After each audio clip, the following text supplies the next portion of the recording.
Generative AI is absolutely everywhere, right?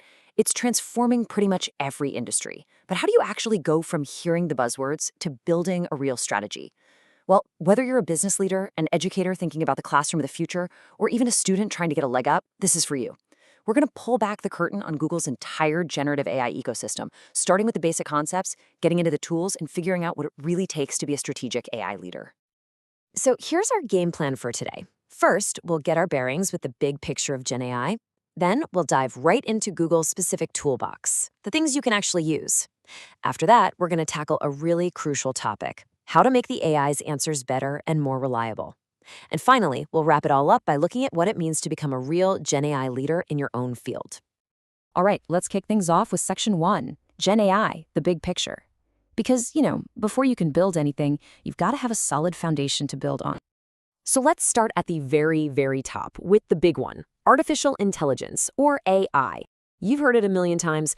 This is just the massive umbrella term for any computer system that does stuff that normally needs a human brain. Things like solving problems, making decisions, or, just understanding what we're saying.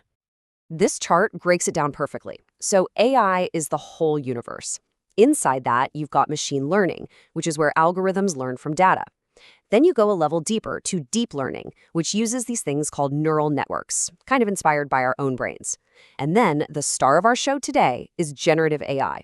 It's this special slice of AI that doesn't just analyze things, it actually creates brand new stuff. Think of it as the artist of the AI family. So, if the whole point of AI is that it learns from data, that begs a pretty important question, right? How exactly does it learn? Well, it turns out there are three main ways. First up, you've got supervised learning. The best way to think about this is like teaching with an answer key. You give the AI a bunch of data that's already labeled correctly, like, say, 1,000 student essays that have already been graded. The AI studies them and learns what an A paper looks like versus a C paper, so it can then grade a new essay. Next, we have unsupervised learning. Now, this is where it gets interesting, because here there is no answer key. You just dump a massive amount of unlabeled data on the AI, and its job is to find hidden patterns and group similar things together all on its own. It's pure discovery. And the third type is reinforcement learning. Honestly, this is just learning by trial and error. You have an AI agent, it takes an action, and it gets a reward for a good outcome or a penalty for a bad one. It's exactly like an AI learning to play a video game. It gets points for winning, so it keeps trying new strategies to get the highest score possible. Okay, that brings us to section 2, Google's AI toolbox. We've got the concepts down, so now let's get into the good stuff, the actual tools that Google offers for businesses, for schools, and even for you as an individual. Now, the absolute heart of Google's AI world is something called Vertex AI. Just think of it as the central command center for any AI project. Instead of having a bunch of different, clunky tools that don't talk to each other, Vertex AI puts everything you need, building, training, deploying, all in one unified spot. It just makes the whole process way, way more efficient. When you start looking at the models themselves, you're going to hear two big names, Gemini and Gemma. And the difference here is so important. Gemini is Google's big, powerful flagship model. It's fully managed by them. You access it through what's called an API. It's like a secure door to all of Google's power. It's ready to go. Gemma, on the other hand, is an open weights model. This is huge. It means you can literally download it and run it on your own computer. That gives you total control, which is fantastic for researchers, students doing projects, or companies that have really strict data privacy rules. Okay, but what about actually making stuff? For an ad agency that needs a perfect image for a campaign, or a student who needs a cool illustration for a project, the tool you want is Imagen. This is Google's text-to-image model. You just type what you want to see, and it generates these incredible, high-quality images. It's a massive time and money saver. And yeah, it doesn't stop with pictures. What about video? A marketing team could use Veo, Google's text-to-video model, to whip up personalized ads in minutes. Or just imagine a history teacher typing in a prompt to generate a quick video clip of a historical event for their class. It literally turns your words into moving pictures. So these tools are obviously incredible, but let's be real. Anyone who's played with them knows they're not perfect. And that brings us to section 3, improving AI model output. Let's talk about making this stuff smarter and, frankly, a whole lot safer. Let's just dive right into the question I'm sure is on everyone's mind. Why on earth does AI sometimes state something that is completely and totally wrong, but says it with so much confidence? Well, there's actually a name for this. It's called a hallucination. It's when the AI model just invents an answer that sounds really convincing but isn't based in reality at all. The classic example is asking about a startup's finances. The AI might confidently tell you their quarterly revenue down to the dollar and even cite a press release that it completely made up. This is without a doubt one of the biggest hurdles in AI right now.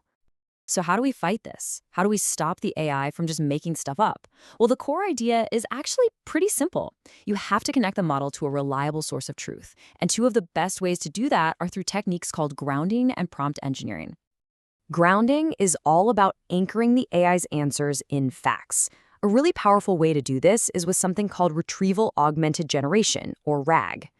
All that fancy term means is that before the AI answers your question, it first goes and looks up the relevant info from a trusted source you've given it. For a student, this would be like having an AI tutor that can only pull answers from your actual course textbook. You know the information is going to be right. The other technique is something anyone can do right now.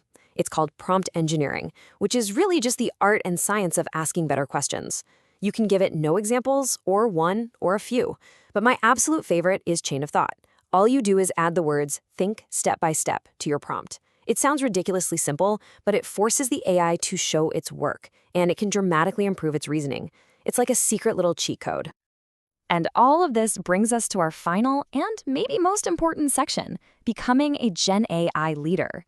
It's time to connect all this technical knowledge back to real-world strategy and leadership. So, what does it even mean to be a generative AI leader? You might be thinking it means you have to be some kind of coding genius, but just check out this quote directly from Google.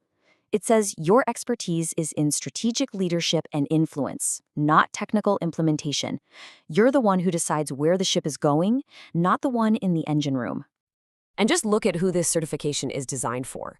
We're talking stakeholders, business leaders, decision makers. This isn't for deep in the weeds developers. It's for department heads, university deans, educators shaping a curriculum, anyone whose job it is to see the big picture and make smart decisions about where to go next with AI. And if you're thinking, oh man, a certification exam sounds intense, just take a quick look at the facts. It's a 90-minute multiple choice test. But the most important detail, the real kicker, is that last line. No technical experience required. This is all about proving you understand the concepts and the strategy, not that you can write code. So I'll just leave you with this final thought. AI isn't a question of if anymore. It's a question of when and how. It's coming to your business, to your school, to your organization. The technology is already here. So the only real question left is, who's going to lead the strategy?